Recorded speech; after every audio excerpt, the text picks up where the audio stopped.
Welcome to our channel. Today we how to log into MeisterTask for task tracking step by step clearly. Open your preferred web browser. Type in the URL for MeisterTask. Press the Enter key to navigate to the website. On the MeisterTask homepage, locate the Login button. Click on the Login button. You will be directed to the Login page.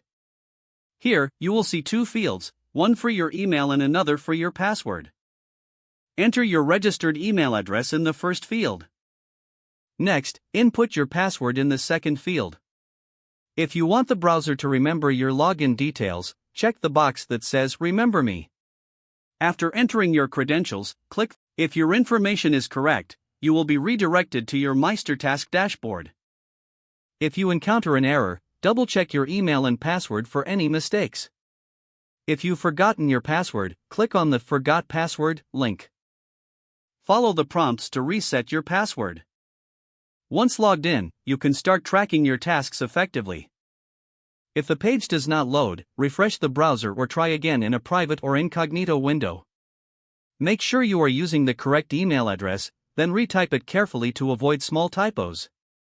If your password is not accepted, use the reset option and create a new strong password you can remember. Check your spam folder for verification or security emails, then complete any requested confirmation steps. Enable two-factor authentication if available to improve account security and reduce unauthorized access risk. After signing in, review your profile details so your contact information and settings are accurate and current. If you see an error message, note it down and try again after restarting your device and internet connection. Log out when you finish, especially on shared devices, to keep your account and payment information secure.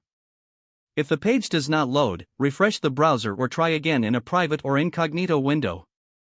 Make sure you are using the correct email address, then retype it carefully to avoid small typos. If your password is not accepted, use the reset option and create a new strong password you can remember. Check your spam folder for verification or security emails, then complete any requested confirmation steps. Enable two-factor authentication if available to improve account security and reduce unauthorized access risk. Don't forget to like this video and subscribe to our channel for more step-by-step tech guides.